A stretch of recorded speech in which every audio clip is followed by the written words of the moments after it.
outside the capital have been overtaken by monsters, and our people are being led astray by forces of wickedness. We beseech you, please help us resolve this crisis and return peace and stability to our home. Huh. The layout of this city looks super familiar. It kinda reminds Paimon of Mondstadt! The scriptwriter must have used a real-world city as a reference when coming up with the map. As experienced hunters, the layout of the city reminds you of places once traveled. You recall the sight of tree-lined streets and the gentle tranquility of days gone by. Yet, as you regard the city in front of you, it appears to be little more than an empty shell. Its hollow gates are open to you, beckoning you to come forth and bring salvation back to the town. I carefully read every line of the letter and turn my attention to the signatures at the bottom. Who issued this commission to us? You see a long string of unfamiliar names. It would seem that many of the residents of the city issued this commission together. They sensed that things were not right within the kingdom, and sent a distress signal to the outside world. In that case, why don't we take a walk around the city and see if we can learn anything from the local residents? Oh, good idea. We might be able to get some leads on the monsters and bad guys we're after. You look up and see a tavern nearby. It appears to be open for the day. Why don't we go check out that tavern? If the novels I've read are anything to go by, taverns are usually full of information.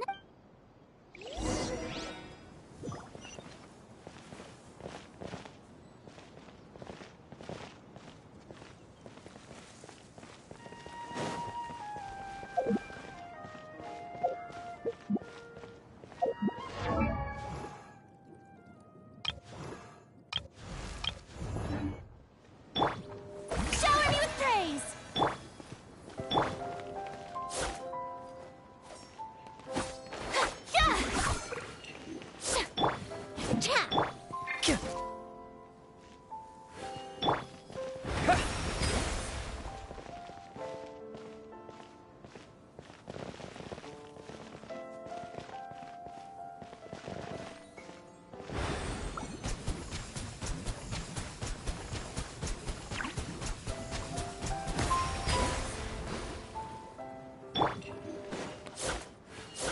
As you approach the tavern, you find a plainly dressed woman standing nearby.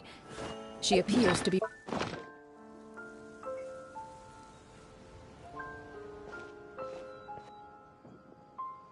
Greetings, friend. Lovely weather we're having today, don't you think? Oh, hello.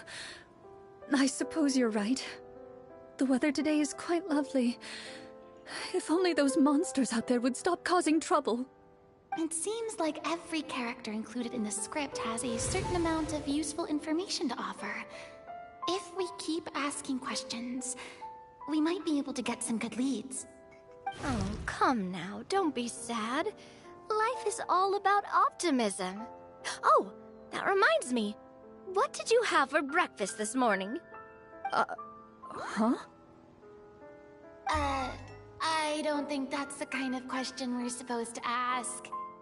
Nothing turns a frown upside down like good food. How about some macarons? I could make you some. You didn't even take cooking as one of your skill proficiencies. That's not necessary, miss. Excuse me for saying this, but you don't really look like a chef. Besides, I'm not really a fan of sweets. So you're someone who barely smiles and doesn't like sweets. You're really starting to remind me of this one friend of mine. Hey! Did she just... me? Clorinde must have broke character for a second. This isn't getting us anywhere. Traveler, maybe you can think of something.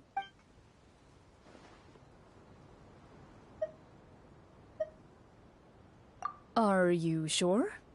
In that case, please refer to the fatometer.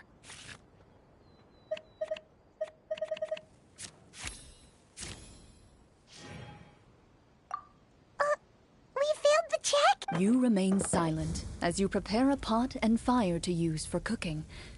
The woman stares at you with her mouth agape as you skillfully cut the ingredients and toss them into the pot. Perhaps your skills have regressed due to lack of use, but soon... Oh no, I screwed it up.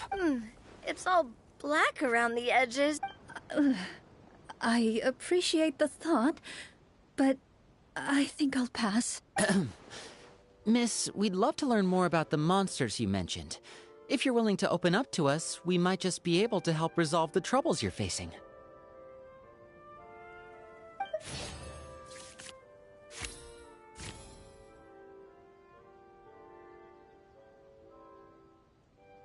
You weren't even the one that learned persuasion. My troubles, you say? A horde of monsters. Do you remember when those monsters appeared? I'm not completely sure. All I know is that my husband was dispatched to fight them 3 days ago. Do you know where he was sent? It all happened so fast. When we said our goodbyes, he couldn't even tell me where they were sending him. You have our thanks, friend. We'll find and defeat those monsters as soon as possible. We sincerely hope your husband will be able to return to your side soon. Oh, thank you.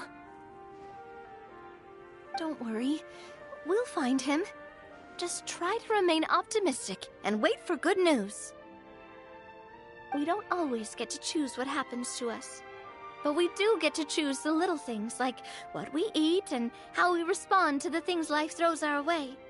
I hope that one day, you too will recognize the power of something as small and inconsequential as a delicious dessert. I'll do my best. You bid farewell to the woman, and continue your journey further into the city.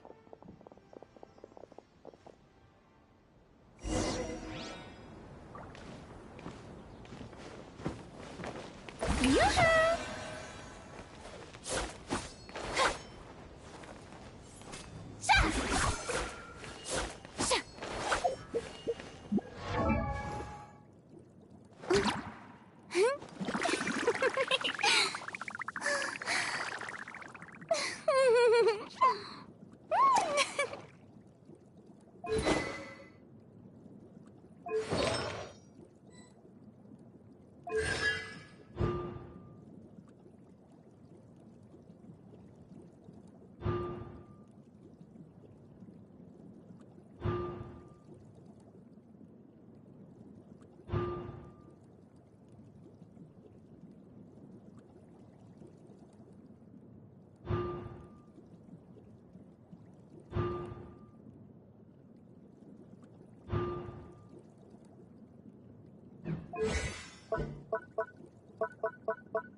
As you venture further into the city, the streets appear largely empty.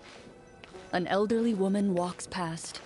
You see her shake her head as she puts away her wrinkled wallet.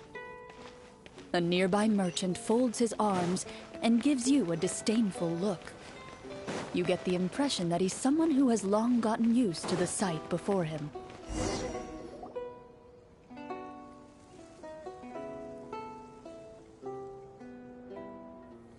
Although he doesn't seem very friendly, merchants are usually a good source of information, right? Pardon me, sir. I'd like to ask a question if I may. That depends. How much are you willing to pay? How about this much? What do you take me for? Some lowly beggar? You can't even buy half an onion with that amount. Surely an onion can't be that expensive, right?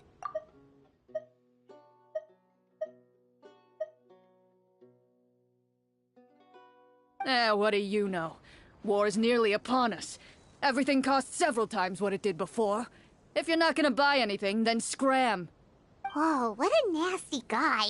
Maybe we shouldn't even bother talking to him. But he still might have information we need. Traveler, can you think of something?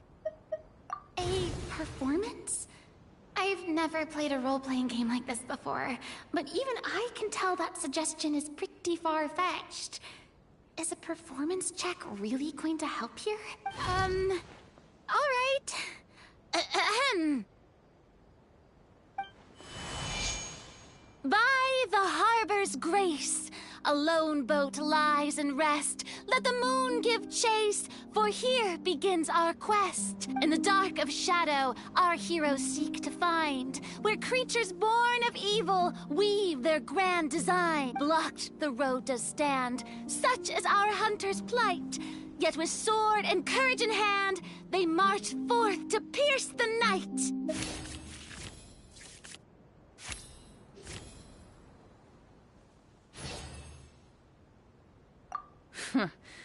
I don't recall asking for a bardic song. Don't expect me to give you any coin. But if you meant what you sang, and you are indeed some kind of hunter, then by all means, please, go out and kill those monsters for us. Those monsters are camped outside the... We have limited reserve... Wait, you're saying no one has put a plan in place to distribute supplies or maintain order? We could all starve and those nobles in the palace wouldn't even break a sweat. Who knows? Maybe they've been in cahoots with the monsters all along. That is concerning. Yeah, alright, I think I've said more than enough. Be on... Got it. Thank you, sir. Don't mind him, Farina. He just doesn't have enough taste to appreciate your art. No. I was just thinking about how those nobles must be so cold-hearted. It's like they don't care about their people at all.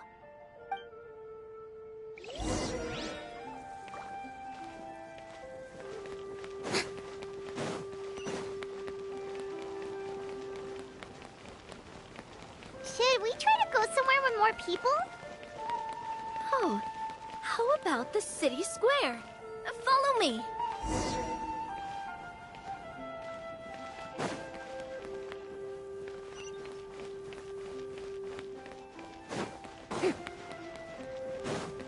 Before you lies the city's central square. You see a man with a slightly anxious look on his face, pacing back and forth, his head hanging low. He doesn't seem to notice your approach. Still immersed in his own thoughts, he shakes his head and lets out a long sigh. This guy seems promising enough. Maybe I can get some information out of him. Hello, sir. Is there anything I can do to help you? Wait, you're... Oh, dear goodness! You're a Marechaussee hunter! You recognize us? Ah, are you one of the people who wrote the commission letter? Yes, yes! Oh, I didn't expect you to actually come! Oh, what great news!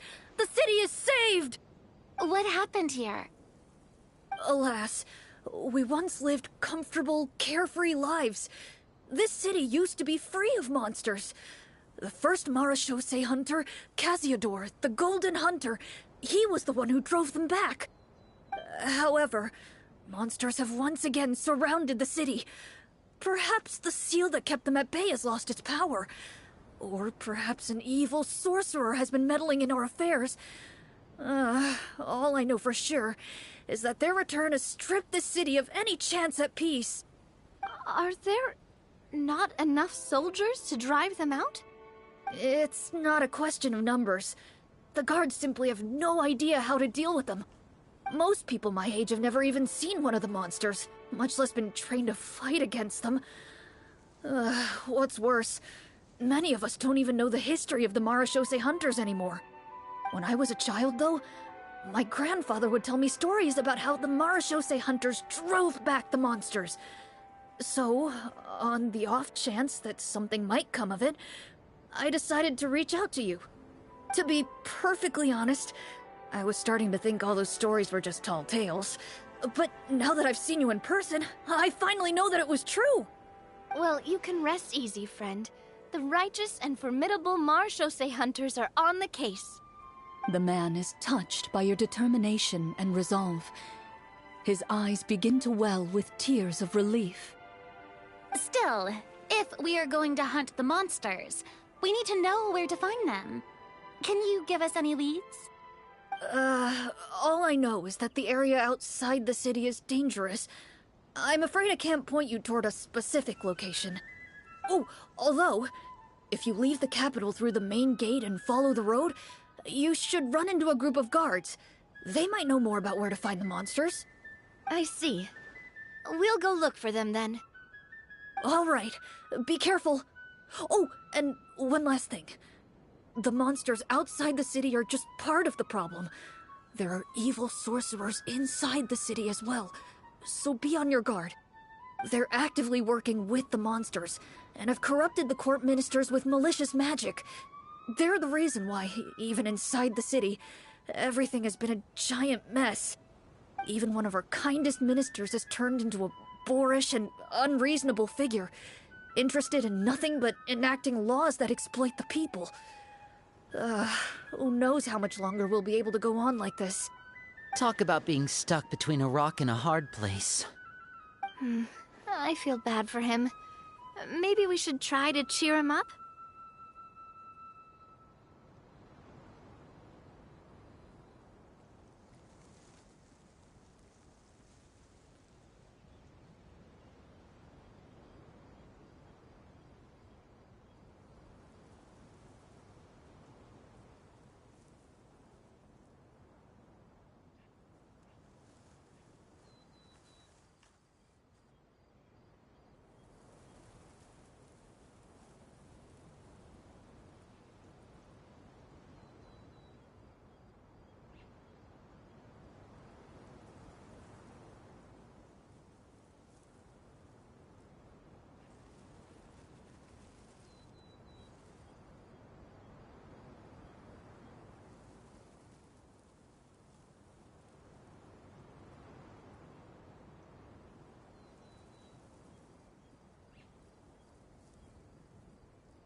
Like, now? Is this really the right time? I appreciate your kindness, but for now, it's more important to focus on the crisis at hand.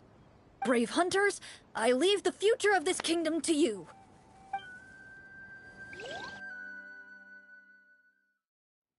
If I understood correctly, there are currently 2 problems in the kingdom that need solving, right? Exactly.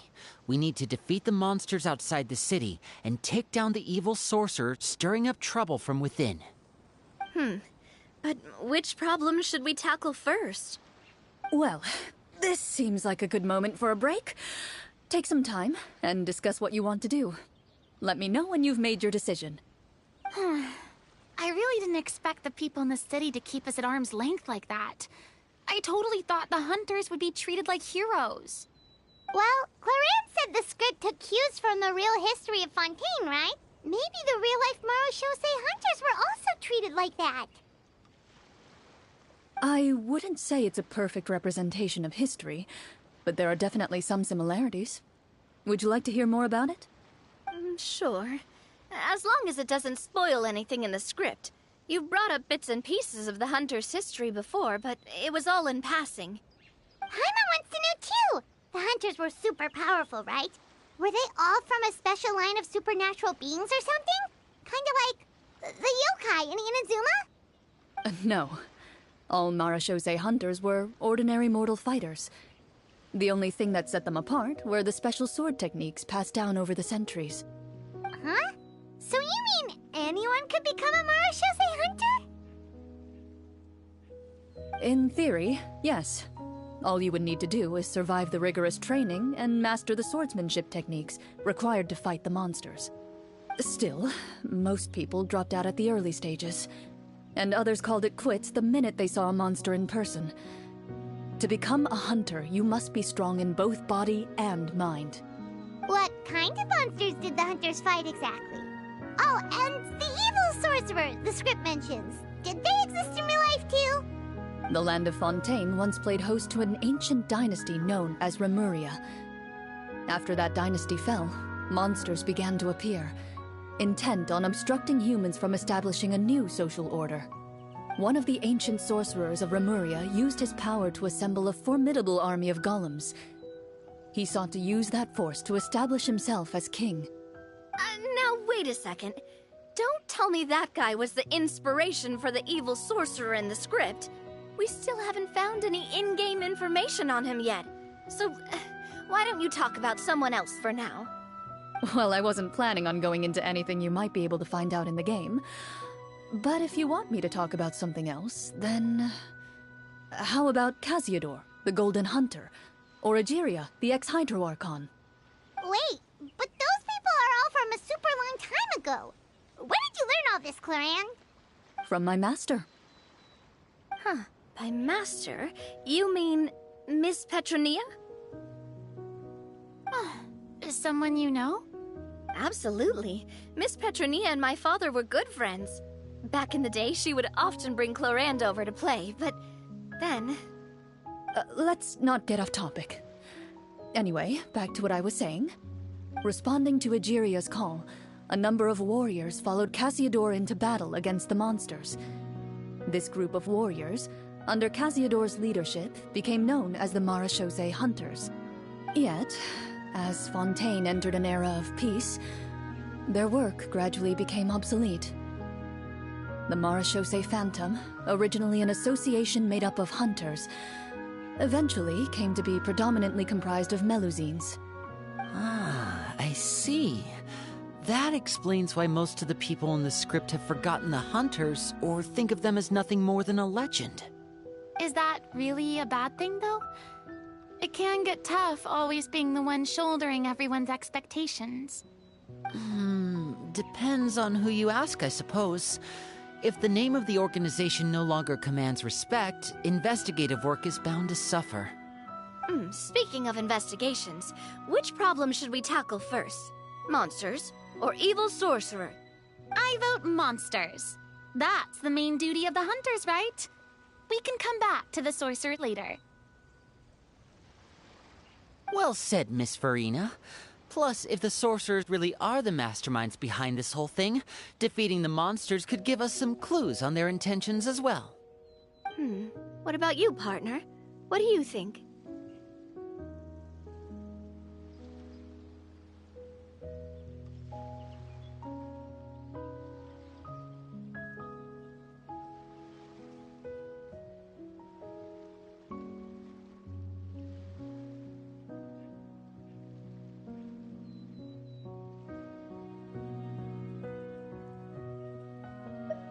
I mean, you're not wrong. But those characters are usually the ones pulling the strings behind the scenes. More often than not, they're very formidable opponents. Going after them now might be jumping the gun a little bit. We don't want a total party kill on the first... All right. After some discussion, you decide to turn around and head out of the city.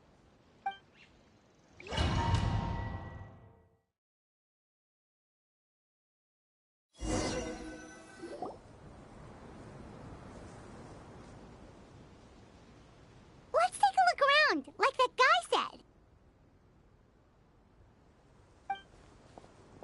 You there! Outsiders, halt! Who's there? An armored man approaches you.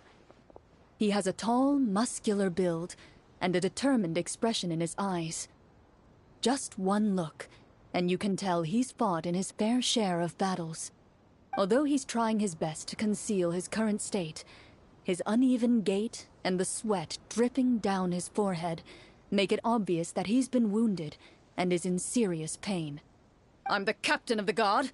I saw you sneaking around the city earlier.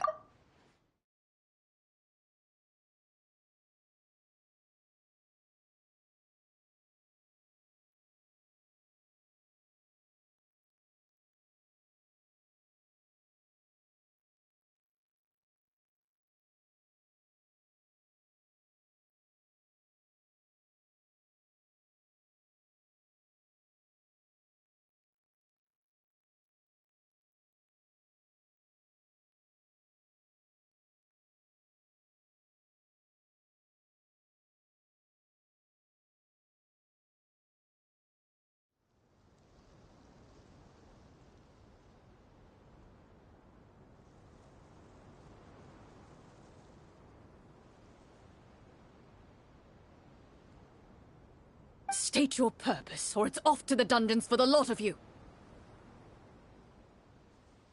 Wow, it's been a while since someone's been this suspicious of us. I said talk, not whisper between yourselves.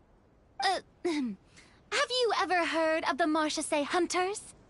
Marachose hunters? Ha! That fairy tale, you mean? What, you expect me to believe you're one of them?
Sir, we were indeed in the city earlier, but our purpose was only to gather information on the monsters. We're here to help the city and all the people within it. Your guards are still fighting the monsters as we speak. They could be seriously wounded and in grave need of support. You need all the help you can get.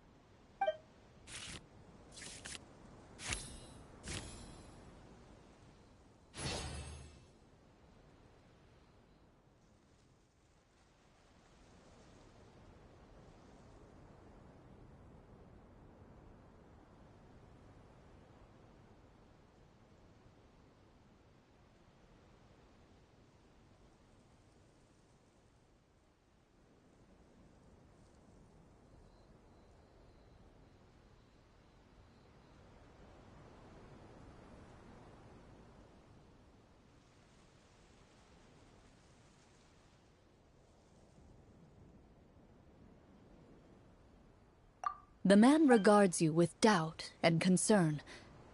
After a period of inner struggle, he lets out a long sigh and informs you of the locations where the monsters have appeared. Those monsters aren't easy to deal with, but if you insist on going, I won't stop you either. I just hope all the guards will be able to come back to their families alive. I wish you the best of luck.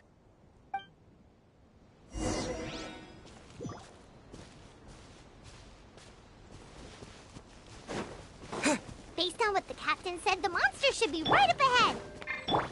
Let's go. Hopefully we're not too late. As you approach the battlefield, you see numerous people lying by the side of the road. They appear to be dressed like guards. Their faces are filled with desperation and terror. Some are screaming and cursing in vain, as if still trying to banish the monstrosities they saw from their minds. A few of the wounded look up at you in shock and disbelief. Quick, leave this place. Turn around and don't look back, they yell.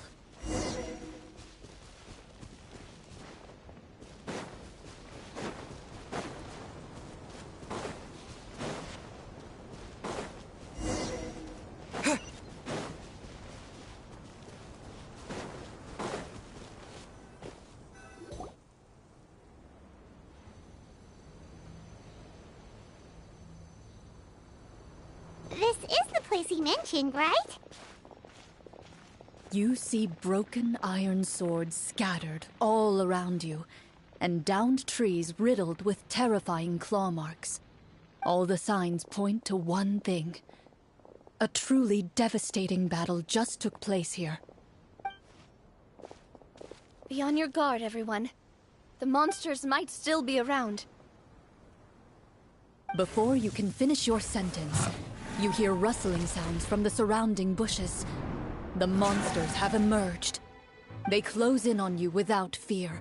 You get the impression that, in their bloodthirsty eyes, you're just another meal for them to devour.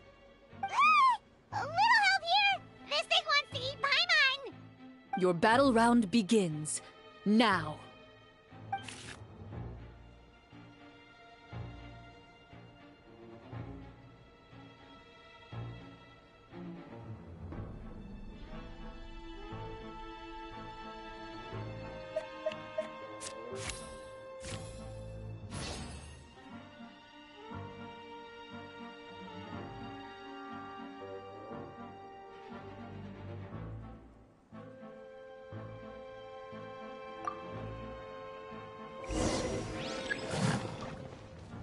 Bombs away! A round of applause! A proper send-off from the steam. Let my name echo in song! The next battle round begins now.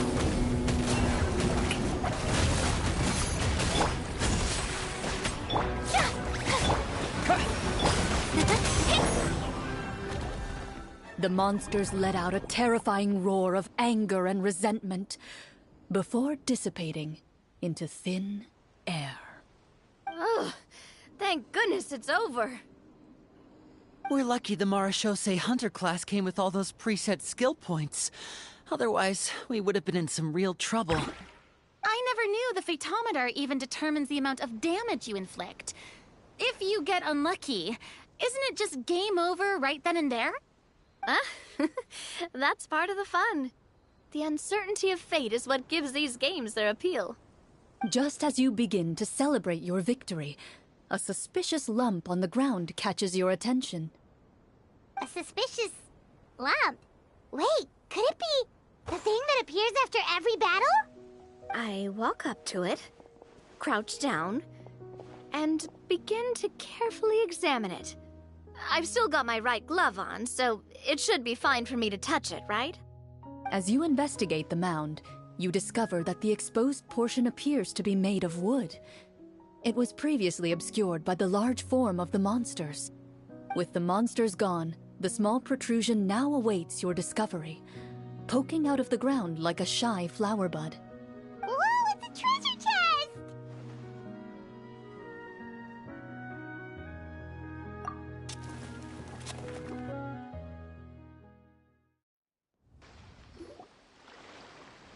With everyone's help, you successfully excavate the wooden chest from the ground. Even without opening it, you can tell from the mora and jewels scattered around the chest that it must contain quite the fortune. Makes sense. We worked hard for this. Let's open it and we can share what's inside. I can understand your excitement, Paimon, but think about it. Doesn't it seem like there are people out there who need this treasure more than us? Yeah. Think about all the people suffering in the capital. Or all those guards who got hurt fighting the monsters. Wouldn't it be better if we gave the treasure to them? Wait, is that how it works? Paimon thought since we were the ones to dig it up, we could just take it for ourselves. Well, let's put it this way. Any decision you make during a role-playing game can impact the future course of the story. But would the people really believe us? It's hard enough for us to prove we're Marcia Say hunters. What if they think we procured the treasure illegally? They might get even more suspicious of us. That's definitely something we should consider. Maybe we can come up with an explanation in advance. Well, if donating it could cause that much trouble, why don't we use it to buy some gear and fill up on good food? Then we'll be ready to fight even more bad guys. Looks like you're facing a difficult choice once again. Well, it's getting late. Why don't we call it a day for now? Wow! Where did the time go? I'm not sure if it's because I'm having so much fun with you all, or because the story is particularly enticing, but I feel like I could almost keep going. Here, here. Ooh, how about we play through the night? I'm not sure I'll have enough energy for that. Yeah, that won't work for me either.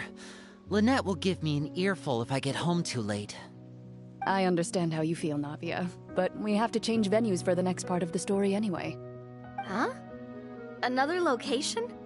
Mm-hmm. There's a special note for the GM at the end of this section that says to proceed to an indoor set for the next part of the script. Whoa, they really pulled out all the stops for this new script. Well, even if we end the game for the day, we can still stay a little longer and hear Clorinde finish her story, right? Paimon wants to hear more about the history of the hunters. Something tells me you just want to finish the free desserts before we break for the day. That's just a coincidence, okay?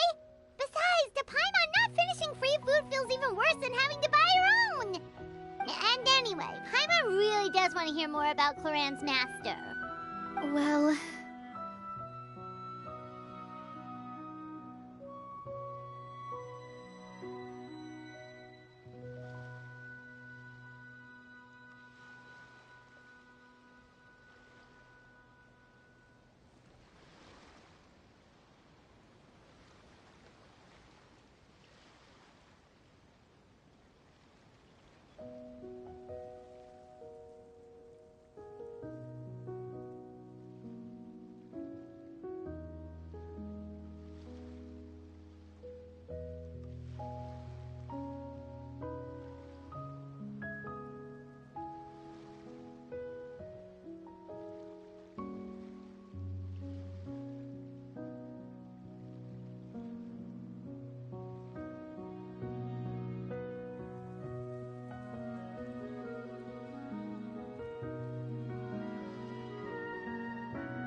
It's nothing.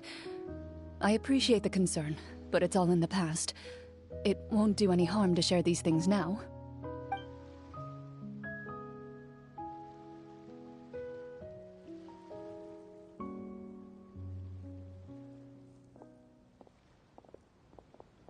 My earliest memories are of living with Master. According to her, she saved me from certain people of ill repute. My birth parents had left me behind some time before that. What a heavy beginning for a life story. Master was a fascinating individual, if inexperienced in the ways of raising children. My first ever toy was a short sword. Although I suppose it wasn't so much a toy as something Master removed from her waist and handed to a noisy child in need of distraction. Oh wait, so she handed an actual sword to a child? Isn't that dangerous? Did you hurt yourself? Of course I did. I cut my palm and bled quite a lot. But Master was not concerned. She just stood there and casually lectured me about it. See, that's what you get for not holding the sword properly, she told me. She then crouched down next to me and said, "Give me your hand. I'll teach you to bandage this wound. After that, it's time to learn how to truly hold a blade." Excuse me for asking this, Clorinde, but how old were you exactly when all this happened? Probably around, 3, give or take. 3? Isn't that when most kids are still struggling to hold a fork? As I said, Master was rather inexperienced in the ways of raising children. She believed trial and error was the best way to teach a child what they're capable of. I'm not so sure this is a question of experience. I didn't see anything wrong with her ways at the time. And anyway, children don't get to choose how they're raised. Oh, she did bring me back a pet from Liyue once. It was a Geovishap hatchling. A Geovishap hatchling? For a pet? That seems even more dangerous. What she said was this: make sure to get along, you two. If you really can't agree on something, just settle it with a fight. Whoever loses is the real pet. And how old were you when this happened? 5. Well, did you win? No, I lost. So you're saying you actually became the Geovishap's pet? Yes, but only for a week. By the end of that week, I defeated it in combat, and we've shared a cordial relationship ever since. That really doesn't sound like the kind of childhood someone should have. Later on, I gradually understood that Master most likely didn't know any other way to raise a child.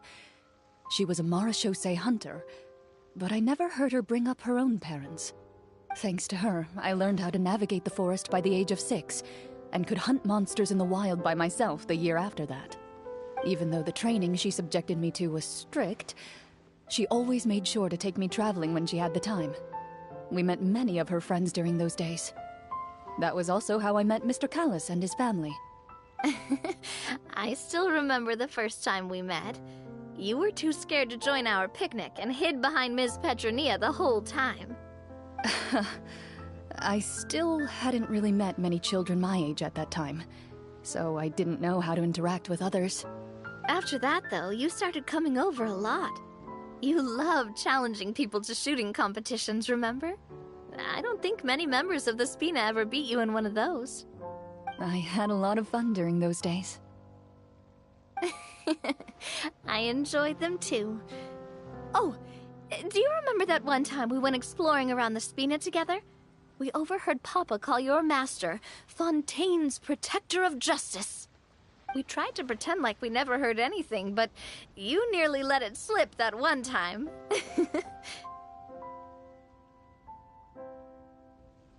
Protector of Justice? Oh, wait, you mean that vigilante hero from 20 years ago? The one who is always active at night? Yep, that would be her. She often would put on a black cloak and go out at night. I never knew where she went or what she was doing. Until, like Navia said, we overheard the truth from Mr. Callis that night. 20 years ago, huh?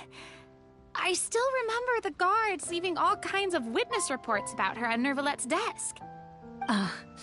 My apologies. Oh, there's no need to apologize. You had nothing to do with it. And anyway, everything she did was for a good cause. Although... Huh? When did the later on. That sounds like her, all right. I bet she forgot which of the two she'd use by the time she got back each night. Well, she certainly sounds like a fascinating individual. With her strong sense of justice, it's no surprise her student followed in her footsteps. It's true. I always wanted to become like her. Someone powerful, independent, and with a strong sense of conviction. But...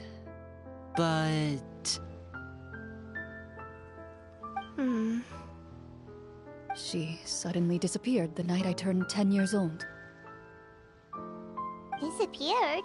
What happened? I have no idea. She didn't even leave a note. I was never able to find out where she went. That night, I was celebrating my birthday at Navia's house. But Master never came to pick me up. When I returned home on my own, it was to an empty house. When she still didn't appear after a few days, I went to Mr. Callus's house to ask about her whereabouts. But he only shook his head. Papa probably didn't know either. I know he sent a few people to investigate the matter in secret, but they never found any credible leads. Don't worry, I understand. To be perfectly honest, given Master's personality and way of doing things, it all made a lot of sense. If I had to guess, I'd say she probably used it as an opportunity to force me to become independent. Just like how, when a litter of kittens reaches a certain age, the mother willingly leaves them behind. Were you upset, Clorinde?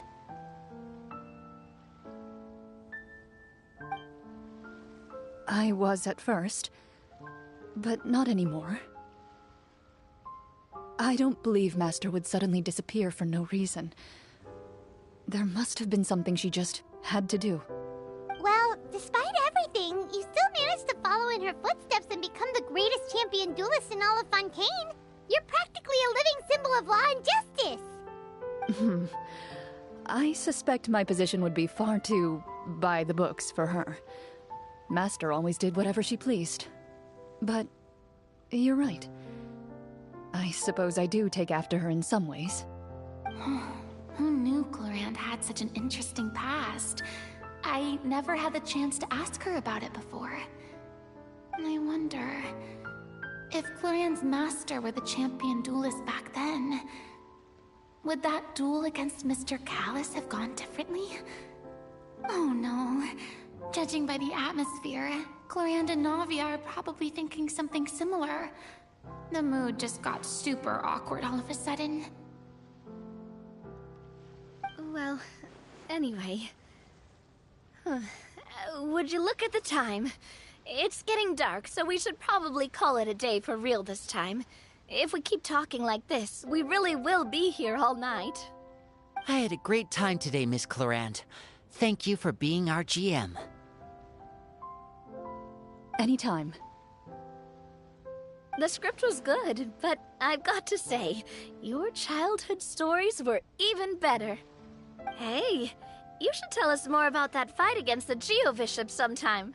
Maybe your master was onto something. You could be right. What does she mean, onto something?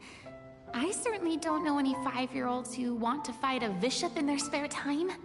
Guess I'll head back as well. I need to save my energy if I want to continue enjoying the story tomorrow. You're that excited to hear about my fight with the bishop? I was talking about the script.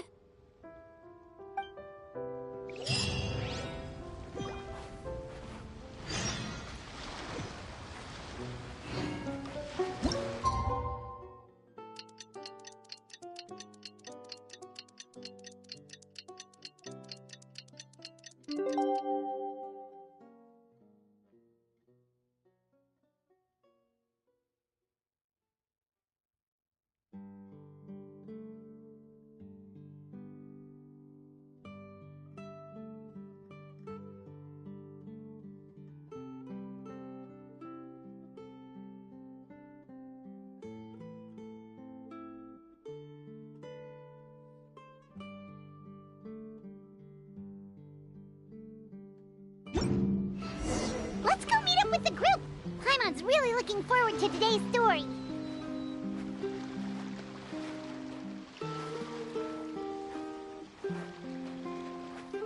Faster! Need a surfboard?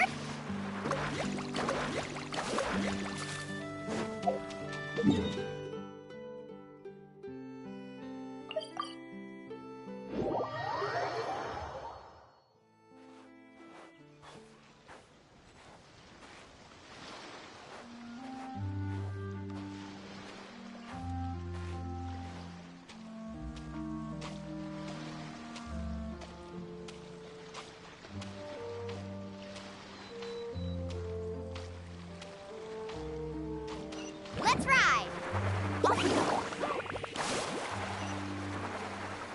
Need a surfboard?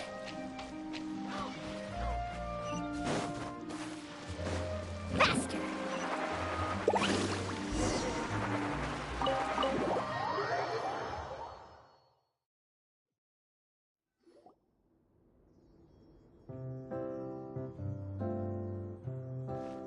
Looks like everyone's here. Now, before we begin, why don't we finish where we left off yesterday? There was an important decision to be made, yes? I'll pour everyone a cup of tea. Is that really the most important part, though, Clorinde? Paimon's more concerned about our current surroundings. Heavy walls, cold railings, dim lights. This is obviously supposed to be a prison. I admire the work put into the set. Still, it's obvious the scriptwriter has never paid a visit to the fortress of Meripede. So this set is going to be a part of the script? Unfortunately, that is something I can neither confirm nor deny. Anyone think Clorinde's smile is starting to look kinda scary? Well, whatever happens, we'll just have to push on.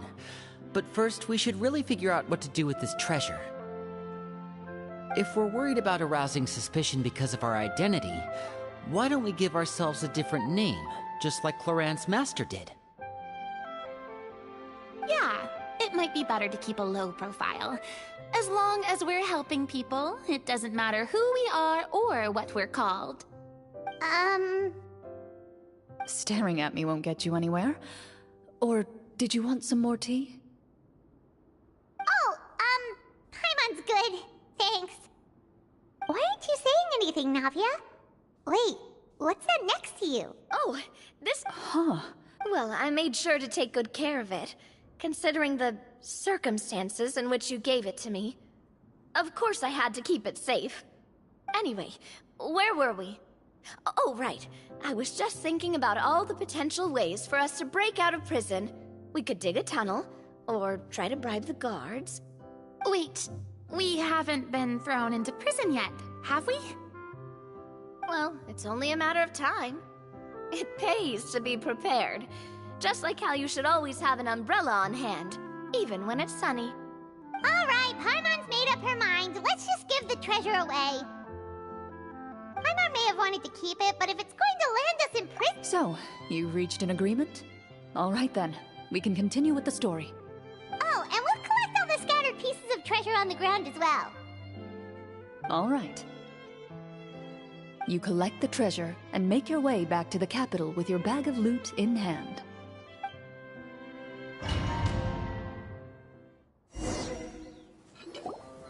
The city is still shrouded in a gloomy, oppressive atmosphere, but your spirits are surprisingly high. In places where sunlight struggles to reach, you generously share your wealth with the children, the elderly, and the poor in urgent need of help. Thank you, kind soul. The elderly woman's look of gratitude follows you as you walk away, her eyes never leaving your back until you move entirely out of sight. However, there's still quite a bit of Mora remaining. It appears you haven't made much progress. She's probably trying to tell us to speed this up. We need to hurry up so we can address the sorcerer problem. Should we go find that man again at the square? He seemed like a pretty responsible guy. I'm sure he knows the people here far better than us. Oh, good idea! Just as you start to make way to the square, intent on finding the man again, There's a voice.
Please wait, distinguished guests. Several strange guards suddenly call out to you. They run forward to meet you and proceed to politely pay their respects. Greetings, gentlemen. Are we being invited for afternoon tea? Surely you jest, my lady. That would not be our place. It is His Excellency the King who requests to meet with you. Please come with us.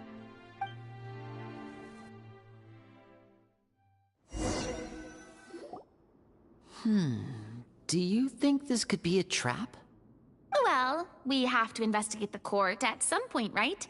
Meeting the king himself would be a fantastic opportunity to do that. I say we go for it. If something happens, we'll just turn the whole place upside down. That sounds a little intense. After a quick discussion, you nod to the guards and agree to follow. They lead you all the way to the audience hall of the palace. Gilded tables line both sides of the hall.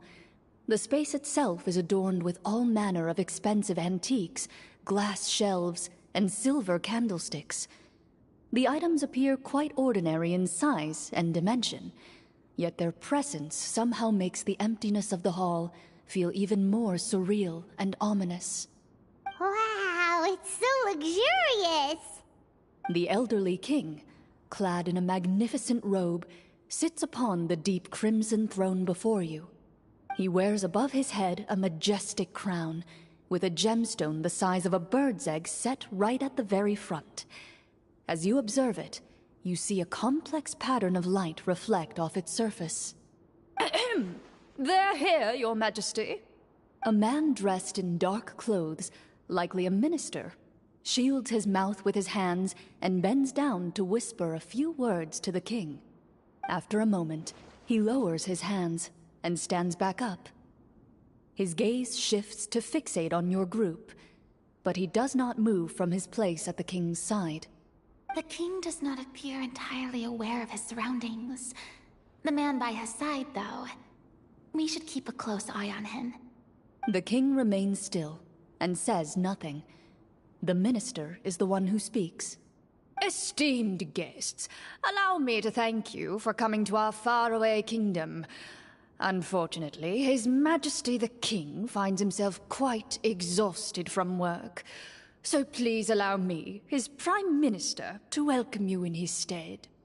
I've heard tell that your group, the Marechaussee Hunters, used your exceptional ability with the sword to repel the monsters near the capital.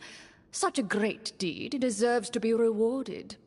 However, seeing that I was not fortunate enough to observe such a feat with my own eyes, you'll forgive me for seeking to verify the truth by speaking to you myself. Well, we've got nothing to hide. You brought us here to talk, right? So we'll just explain what happened.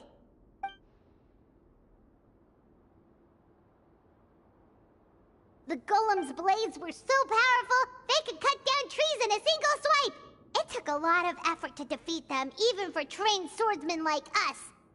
Well, that was enough details, right? Believe us now? Your account does indeed match those of the survivors. Since you were the ones who defeated the monsters, that must mean you are also in possession of the treasure they stole?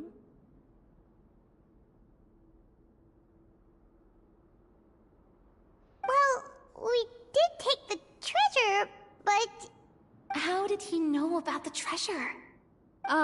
Then I must ask that you return it at once. It belongs to the kingdom.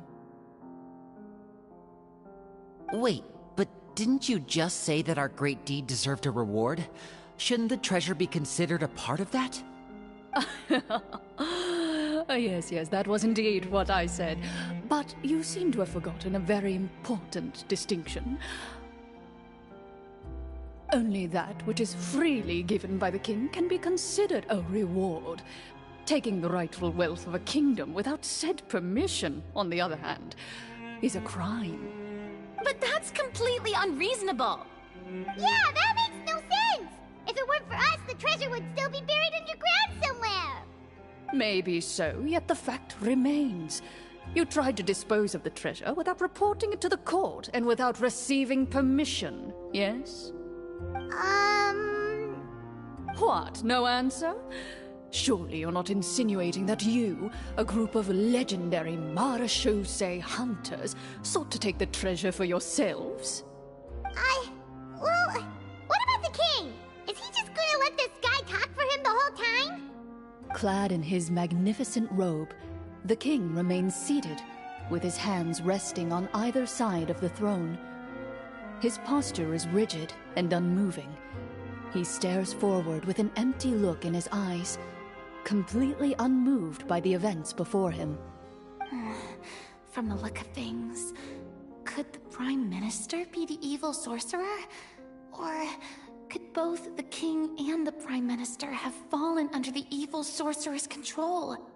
I would like to observe the number of guards stationed in the hall.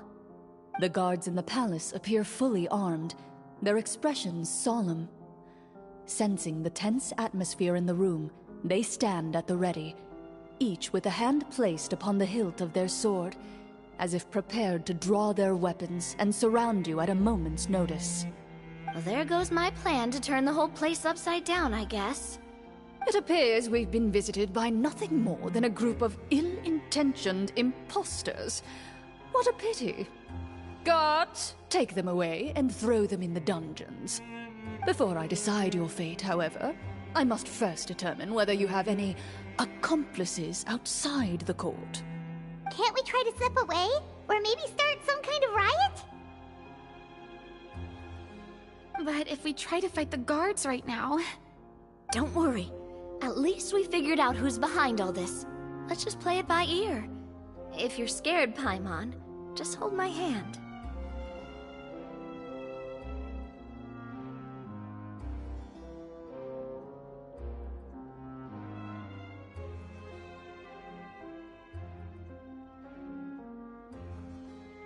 Don't worry. Thanks, you guys. You allow yourself to be led away by guards surrounding you on both sides. It's only when you begin to feel drops of water falling from the dungeon ceiling and smell the stench of death and decay all around you that you finally realize you've stepped into a completely different world. Stay here, and don't try anything funny. The guards lock the cell door and leave without looking back. Wait, sir! Your voice echoes through the dark hall, but the only response you receive is the sound of water dripping from the ceiling. No! What should we do now? Carve out a new path of fate with our own two hands, of course. I draw my weapon. You reach toward your waist, but find nothing there. You now recall that your weapons were confiscated before the guards locked you in the cell. The bag of treasure along with them. What about that knife I hid in my boot? When did you hide it in there? When I was thinking about digging a tunnel. Rejected. You failed to inform the GM of this course of action. Moreover, the guards would have conducted a thorough search before throwing you in prison. And the keys to the cell aren't anywhere to be seen? Correct. You don't even feel a lock hole on the cell door. Oh, well, there goes all our plans. Indeed. Huh? Why are you the one saying indeed? Because that statement holds true for me as well. This is where the script ends. What? But that's a terrible ending! Generally speaking, this should be the point where the scriptwriter gives the players some kind of hint, or gives the GM some kind of code for how to move forward. I mean, maybe they just really wanted us to be immersed in the feeling of being in prison? Like, they'll only show us the way out once we've grown truly and utterly desperate? That is a possibility. If only there were desserts and tea in real prison. Oh, wait, guess that's kind of how the Fortress of Meripede works if you're lucky. Oh, before I forget, Navia, the short sword you had with you earlier. I took a closer look, and the craftsmanship doesn't appear to resemble anything from this era. If I remember correctly, that style was last in vogue several hundred years ago. Wait, Clorinde said that sword used to belong to her master, right?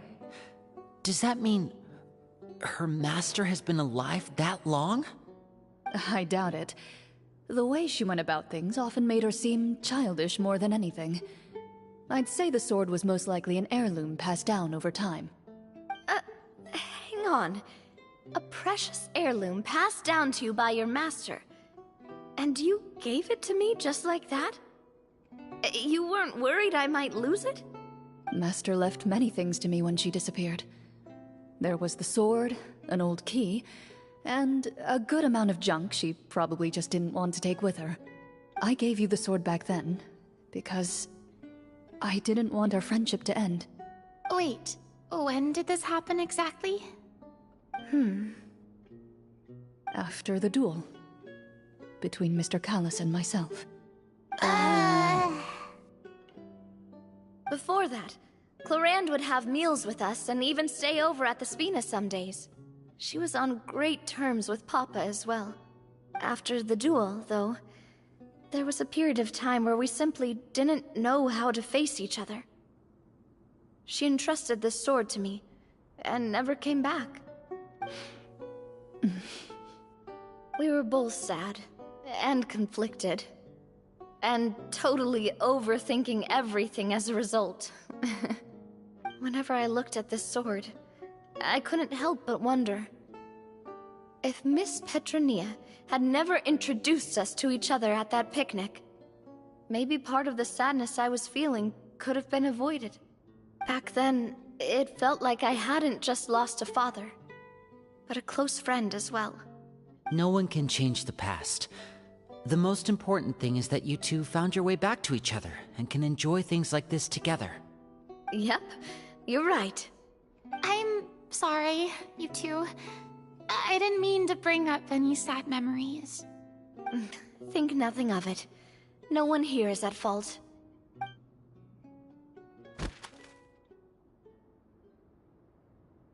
Huh?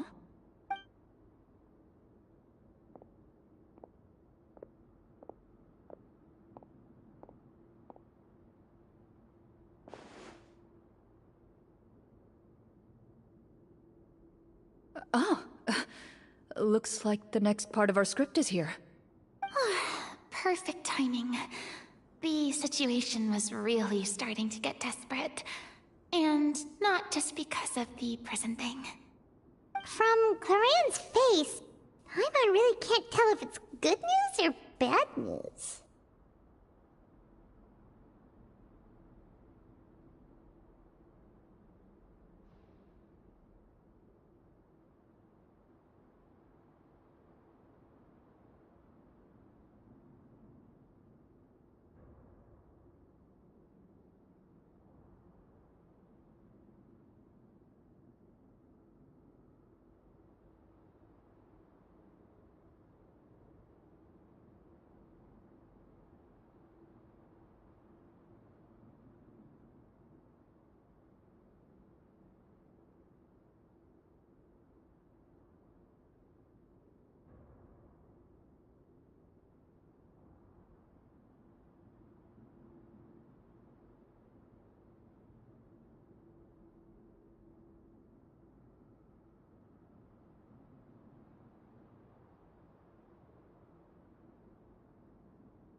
Water continues to drip from the ceiling. In this lightless dungeon, you lack a reliable way to tell how much time has passed. Eventually, you get used to the unpleasant odor of straw, mold, and rust, and find yourselves alternating between fits of drowsiness and despair. Suddenly, you hear footsteps outside the door. Heads up, everyone. Someone's coming. Gather close, everyone, and keep your voice down.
Let's ride!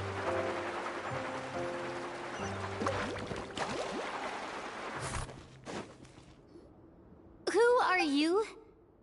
I work as a guard in these dungeons, but my true identity is the same as your own. I'm also a marechaussee hunter. Huh? Shh.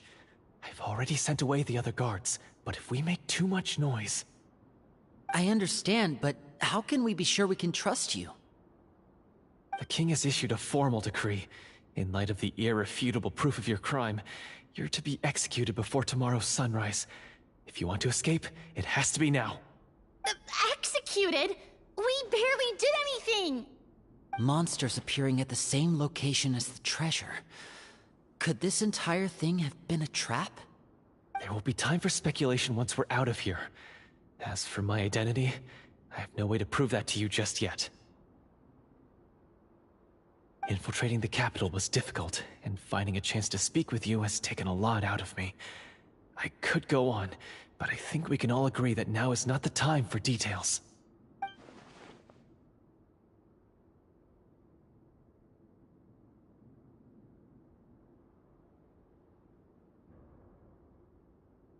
Have you seen our weapons anywhere, sir? Don't worry, I brought them with me. They're just behind the door. Still, these weapons alone won't be enough to defeat the true enemy behind the scenes. His faction is too powerful. The guards are all under his control, and he's even stationed a number of golems in various rooms throughout the palace. To defeat him, you must find a secret vault. It is said that within that vault, the Marachose hunters of the past left behind a treasure with the power to defeat the sorcerer. You're not coming with us? No, I'll remain in the dungeons to deal with the guards. I'll try my best to distract them so they don't go after you. As long as my identity is not revealed, I'll be able to aid you when the final battle comes. In that case, please stay safe.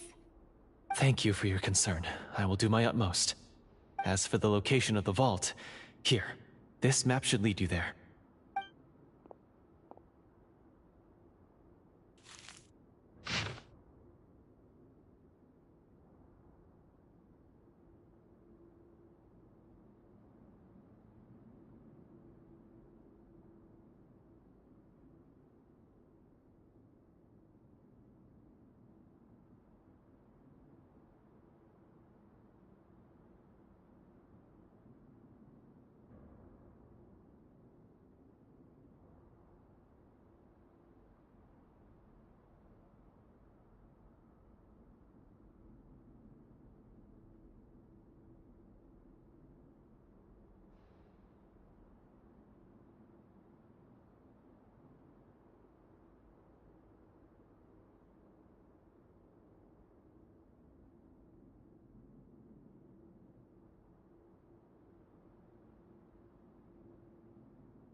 Got it.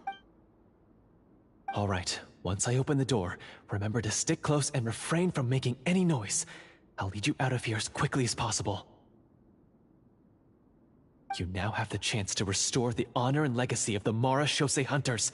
So please, get out there and reclaim what's ours. And be sure to exercise caution. With the help of the guard, you successfully escape the dungeons. Your sense of despair and anxiety both seem to fade as you continue your quest.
Good things come to those who don't wait around.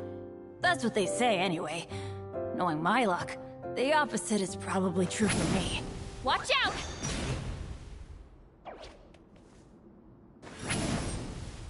Watch out! Oh, ow! Where did that come from?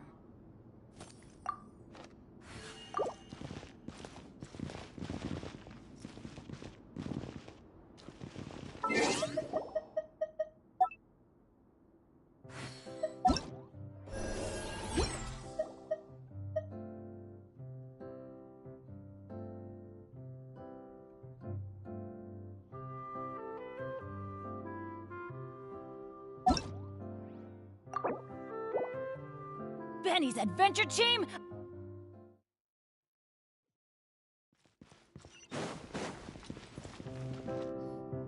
Who are you?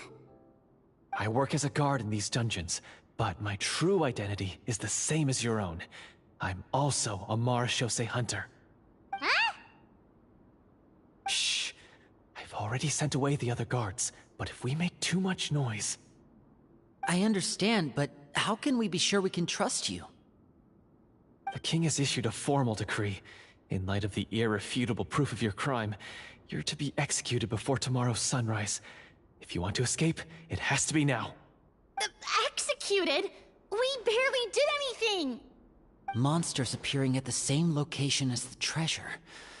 Could this entire thing have been a trap?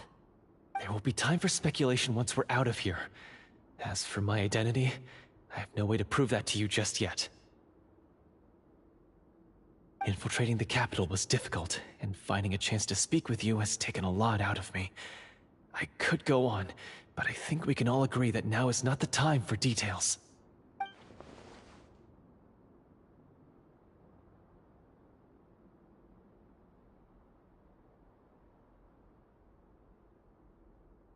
Have you seen our weapons anywhere, sir? Don't worry, I brought them with me. They're just behind the door. Still, these weapons alone won't be enough to defeat the true enemy behind the scenes. His faction is too powerful. The guards are all under his control, and he's even stationed a number of golems in various rooms throughout the palace. To defeat him, you must find a secret vault. It is said that within that vault, the Marechaussee hunters of the past left behind a treasure with the power to defeat the sorcerer. You're not coming with us? No, I'll remain in the dungeons to deal with the guards. I'll try my best to distract them so they don't go after you. As long as my identity is not revealed, I'll be able to aid you when the final battle comes. In that case, please stay safe. Thank you for your concern. I will do my utmost. As for the location of the vault, here, this map should lead you there.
Got it.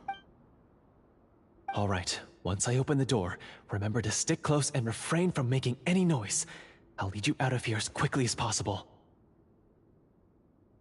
You now have the chance to restore the honor and legacy of the Mara Shosei Hunters. So please, get out there and reclaim what's ours. And be sure to exercise caution. With the help of the guard, you successfully escape the dungeons.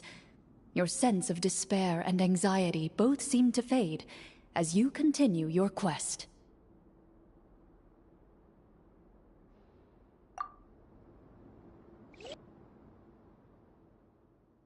Wait, we didn't get to use our skills at all while we were in prison.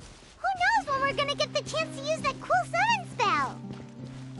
That is a pity, but we can only continue to move forward. How about we explore the area ahead of us later? How about we explore the area ahead of us later?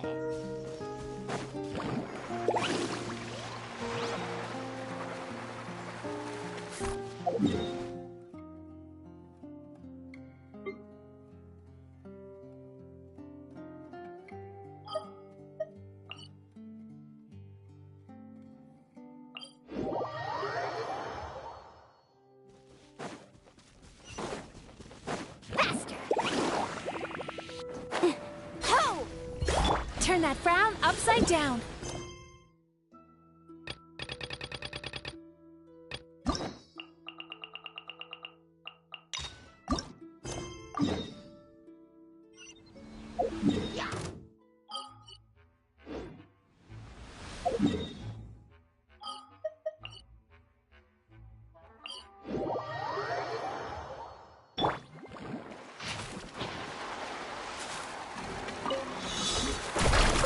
Freeze! Let's light it up! Teamwork is sweet dreams! Let's shred, Sharky! Don't get frostbite. Bad dreams be gone! Dodge this! Time to relax!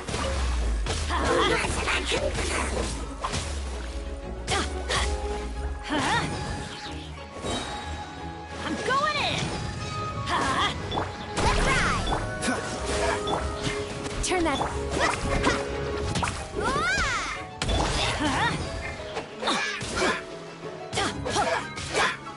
Let's light it up!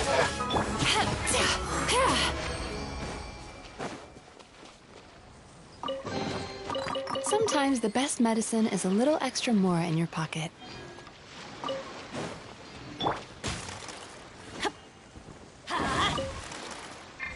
Carving waves!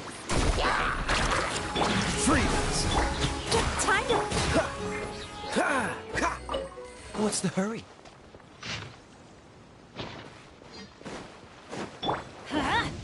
Let's ride!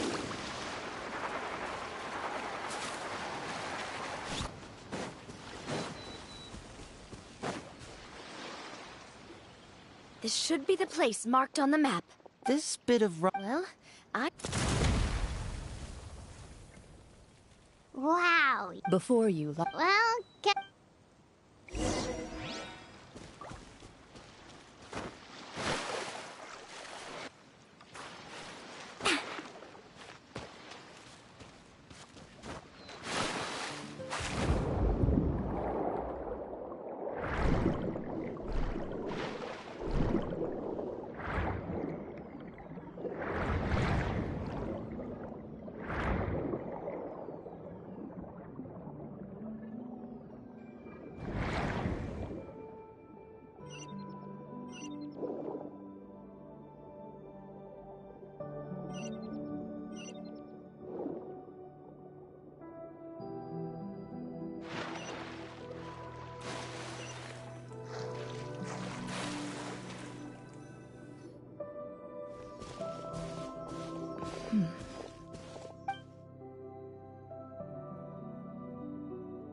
What's the matter?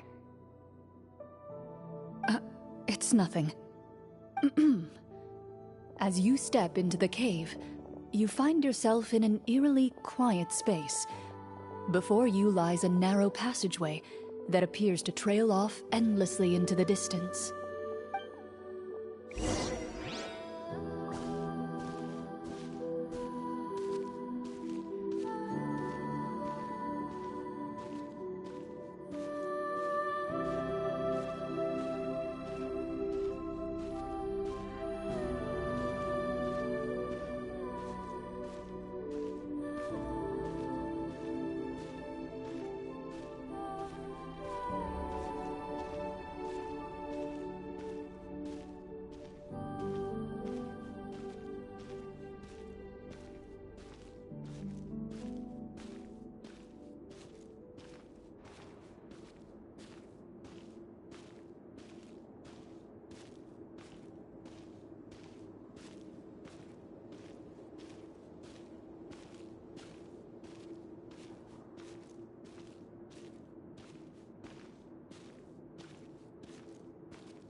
Ever tried chasing waves before?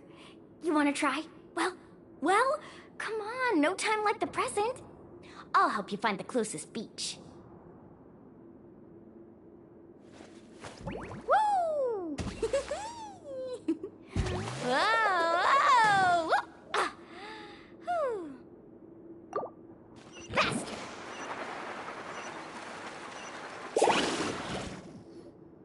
Wow! But this door... A pattern on a stone.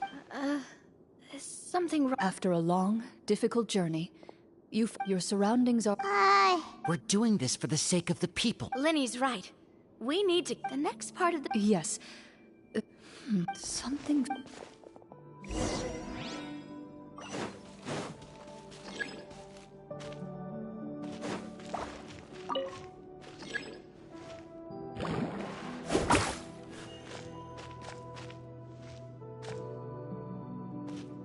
Carving waves!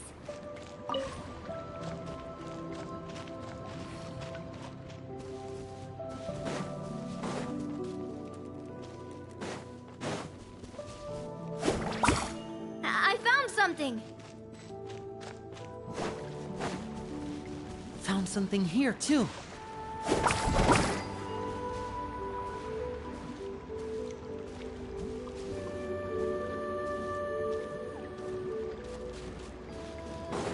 Same here.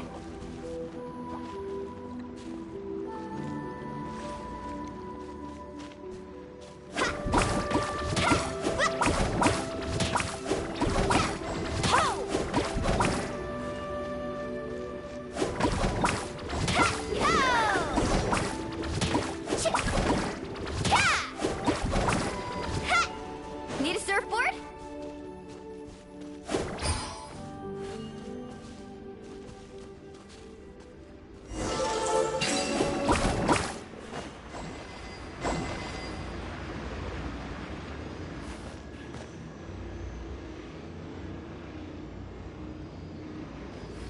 Off we go.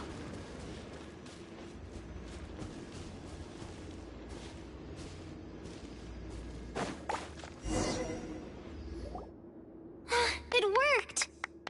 Something just appeared. Some kind of new mechanism, maybe?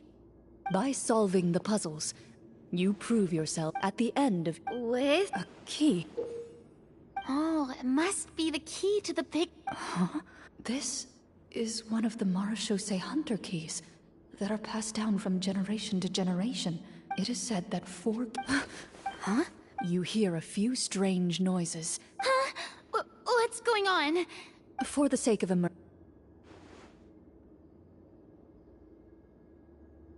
Paimon can still see a little bit over here. Oh, right. Sorry. Suddenly, There's someone else here? Wait, you recognize the voice as belonging to the guard who led you to this place.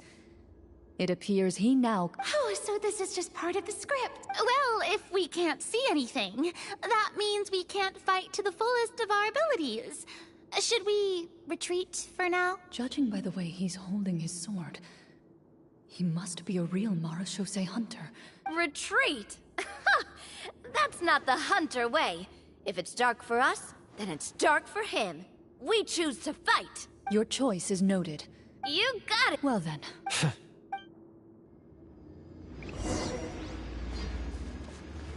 Ready. Time to testify. I'd like to try to hit him with my sword. Is he still standing? Goodness, he sure has a lot... is it over? Can we open our eyes now? The enemy is strong and relentless, but the battle is nearing its end. What about... Final strike. Ha!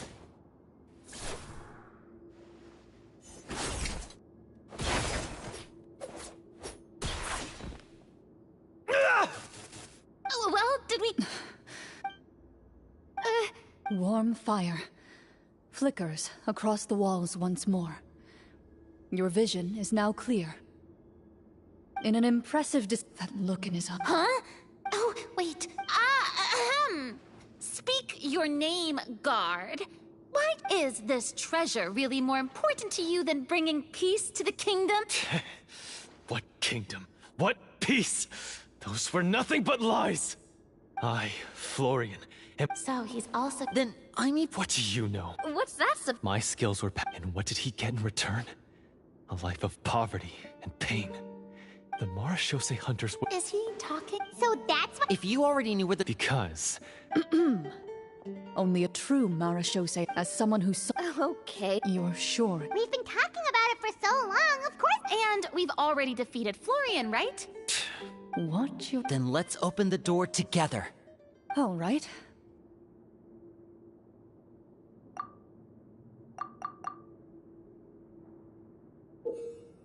Before you, you hear the shrill wail of the door hinge as it rotates for the first time after years of... It's open! Come on, let's go in! Paimon wants to see what's inside! Ooh, me too! Ugh, uncovering hidden treasure is the most exciting part of adventuring. What do we have here? Uh-huh. A stone tablet? And some shabby weapons? You call this a treasure vault? Looks more like it would be. Maybe the troop... They provided us. Wait, Lord! The Marashose hunter before you appears to suffer a serious mental breakdown. One of you seems to understand the significance of the treasure.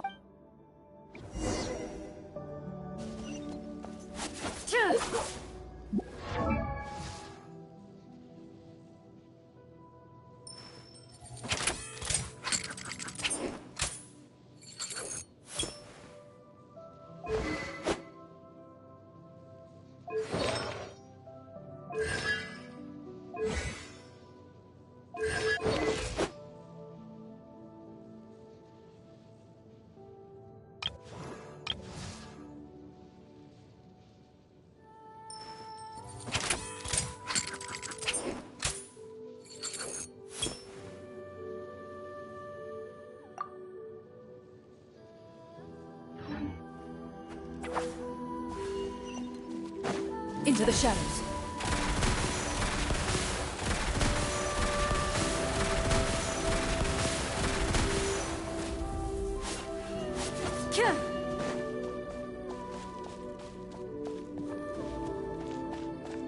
Loaded.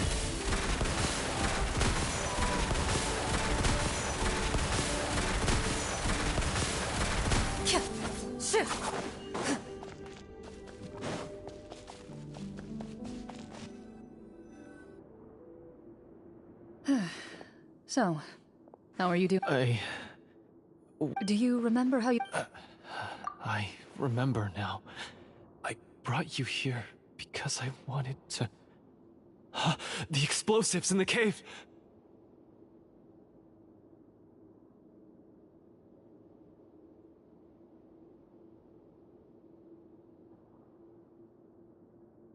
You mean these? Huh? I could tell something was off the moment So the strongest champ... I deserve some answers. Everything you said earlier sounded like the truth. I don't... The feelings about my father and the other Marashose hunters are real. It just wasn't fair.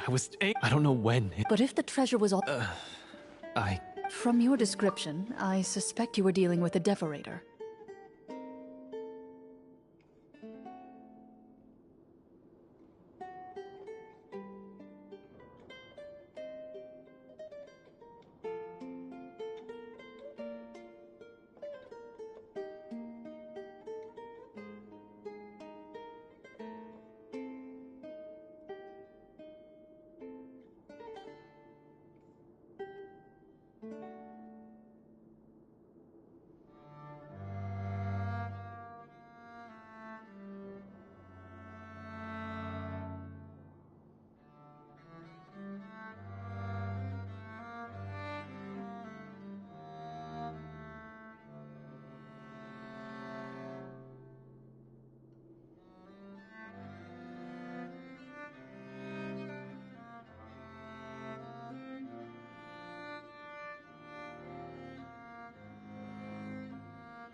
Mm-hmm.